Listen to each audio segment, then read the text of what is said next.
Et donc, je suis avec Johanna et Jean-Michel de l'association Gaïa pour parler du Lab Expert. Et donc, je vais vous laisser vous présenter avant de vous poser des questions sur le Lab Expert. Mais bonjour à toutes et à tous.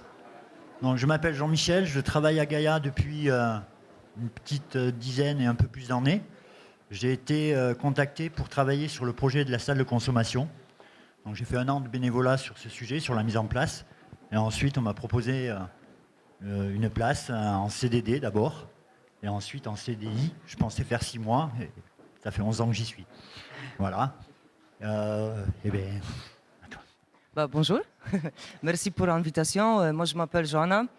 Je travaille à Gaïa depuis 1 an et poussière. Avant, j'étais éducatrice dans un XAPA qui a notion de carreaux aussi. Et ensuite, un jour, Jean-Michel et Béatrice Daleski, qui est coordinatrice du projet, venaient dans mon structure où je travaillais présenter le projet à Lab Expert. Et ensuite, j'étais référente futur travailleuse pair dans structure. Voilà. Donc, je vais vous expliquer un peu ce qu'est le Lab Expert. Donc, c'est un projet qui avait qui avait commencé à naître avec l'ouverture de la salle, parce que évidemment, il y avait la volonté de travailler avec le public concerné, sauf que je pense que parmi vous connaissez dès l'ouverture la pression politique, médiatique, riveraine qu'il y avait. On n'était pas le même nombre de salariés aujourd'hui. Il y avait quand même beaucoup de passages, ce qui fait que l'accompagnement de travailleurs pairs à l'intérieur de ce dispositif, à nos yeux, n'était pas satisfaisant. Donc on a fait une pause. Et il y a 3 ans, il y a eu un appel d'offres du Fonds régional d'addiction. Et du coup, on a ressorti un peu les écrits du placard et on a proposé un projet d'accompagnement et d'atelier de formation de futurs travailleurs pairs à travers le dispositif Première Heure de la ville de Paris. Et ce projet a été accepté. Donc, en gros, il se divise en 3 axes. Il dure 1 an.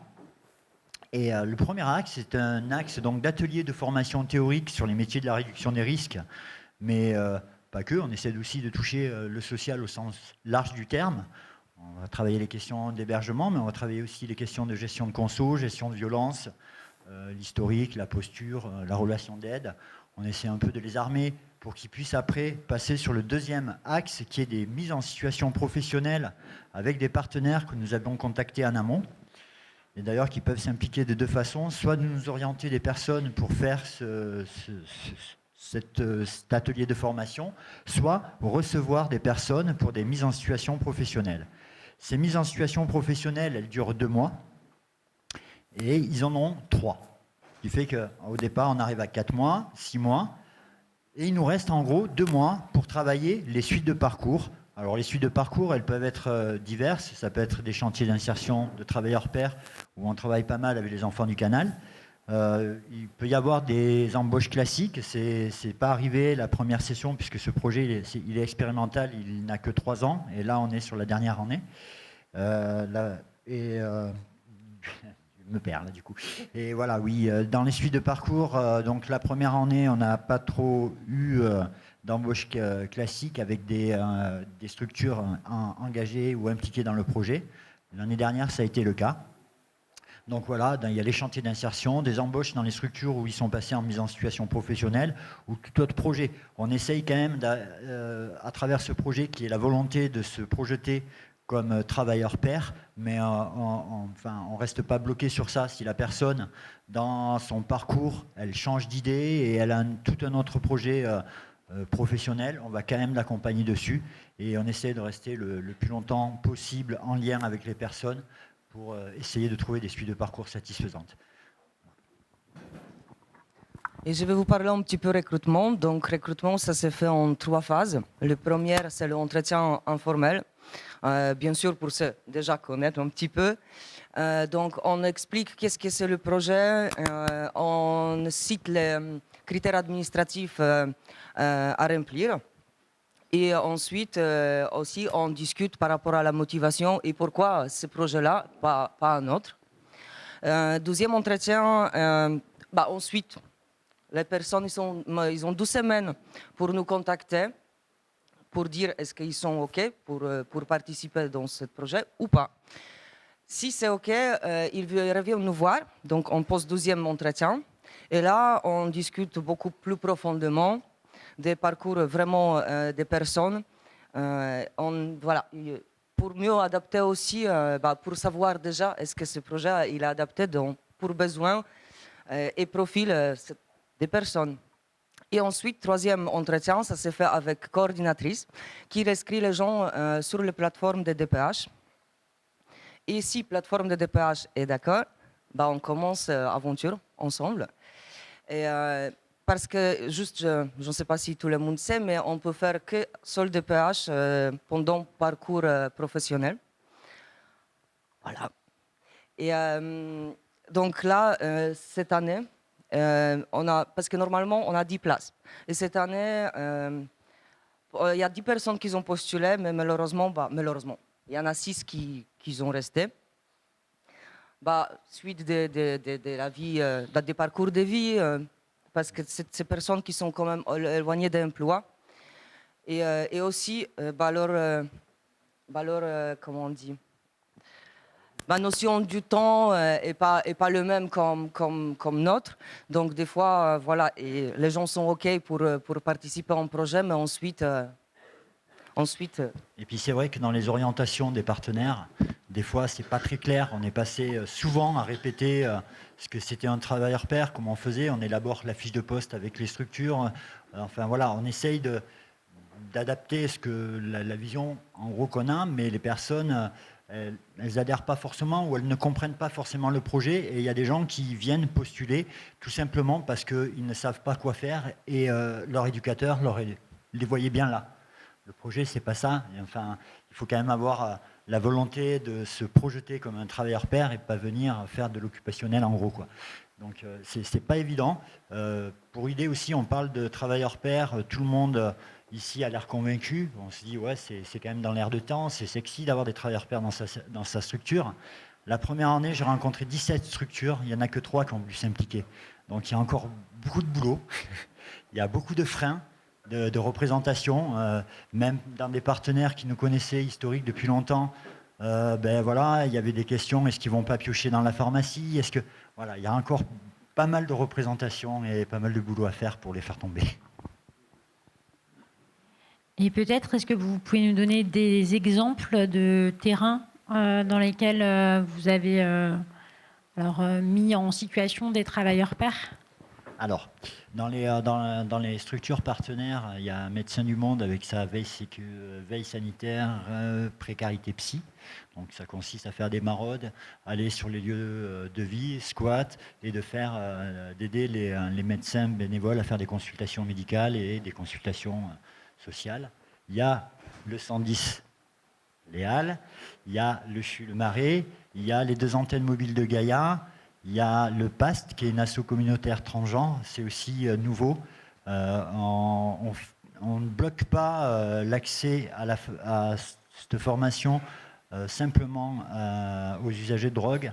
On s'est ouvert aussi aux travailleurs du sexe et aux personnes transgenres, puisque aussi au départ de la réduction des risques, on travaille avec eux et que, à mon sens en tout cas, petit à petit, on s'en est un peu éloigné, en tout cas, de certaines structures. Donc du coup, on retravaille avec eux. Donc il y a le PASS, il y a le bus des femmes, il y a l'espace femmes, il y a Prose Saint-Denis et Montreuil, le Chulmarais, je crois que je l'avais dit. Ok. Je crois qu'on est pas mal là. Merci. Donc on a abordé déjà les questions, les constats qui ont mené à ce programme-là avec la question de la salle, le recrutement, un peu les suites de parcours. Est-ce qu'il y a des éléments qui vous paraissent importants à souligner sur le Lab Expert pour compléter peut-être ? Moi, je pense que le travail est compliqué parce qu'il faut qu'on travaille vraiment en amont avec les structures partenaires. Parce que voilà, comme Jean-Mi l'a dit, c'est compliqué, les gens sont réticents, ça freine. Beaucoup de questions par rapport à les confidentialités. Désolé. Est-ce qu'ils participent aux réunions? Est-ce qu'ils participent au staff socio-éducatif? Que pour nous, ça nous paraît pas très bizarre parce que travailleur pair, ça veut dire c'est un employé. Donc ça veut dire il a tous les droits comme travailleur social, voilà, comme nous tous d'ailleurs. Donc c'est vraiment, on va plusieurs fois vraiment dans structure parce que aussi il y a beaucoup de professionnels qui quittent leur poste, donc il y a il y a un roulement. Donc il faut répéter des choses. Aussi, cette année, on a créé un outil. C'est un petit théâtre avec 2 marionnettes et on va vers structure pour expliquer qu'est-ce que c'est le projet et c'est qui travailleur pair. C'est vraiment, c'est dédié aux usagers, mais aussi aux professionnels, parce que ça vraiment, ça facilite le dialogue. Et Oui, ça dure pas longtemps, ça dure 12 minutes, mais ça retrace bien ce qu'est le projet. Et je pense que moi, je me mets à la place d'un usager. Bon, en fait, j'en suis un, c'est vrai, merci, j'avais oublié. Mais je vois des personnes qui arrivent et qui, comme ça, m'expliquent leur projet. Peut-être que je ne vais pas le retenir. Par contre, je pense que les 2 personnes un peu allumées qui sont arrivées avec leur castelet, leur marionnette et qui, pendant 12 minutes, nous ont expliqué ce qu'était le Lab Expert à travers cet outil, je pense que je m'en rappellerai. Et du coup, c'est aussi un outil de communication. Qui pour nous est adapté et à la fois on s'est bien amusé à le faire. Aussi, qu'est-ce que je peux vous ajouter que pour les suites positives, j'aime pas ce thème, mais bon. On a une collègue qui est embauchée maintenant à Gaïa depuis 1 an et c'est sûr qu'elle va obtenir le contrat CDI. Elle a commencé par un projet d'insertion qui est Labofabrique. Je ne vais pas vous raconter ça maintenant. Ensuite, elle a basculé dans notre projet Lab Expert. Donc, elle a fait l'atelier de formation et mise en situation dans les structures sociales. Et voilà. Et ensuite, elle a fait 6 mois avec les enfants du canal, son petit insertion. Et comme je vous avais dit, depuis 1 an, elle est notre collègue. Donc, elle est avec nous. Juste aussi pour revenir un tout petit peu sur la question de la confidentialité. Comme on disait, pour nous, ces questions nous semblent aberrantes. On parle de travailleur pair, on se dit que c'est notre collègue.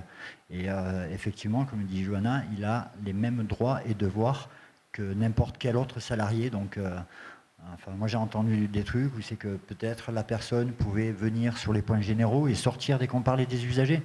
C'est d'une violence et voilà quoi. Elle est où l'intégration de la personne au sein de l'équipe? Merci beaucoup.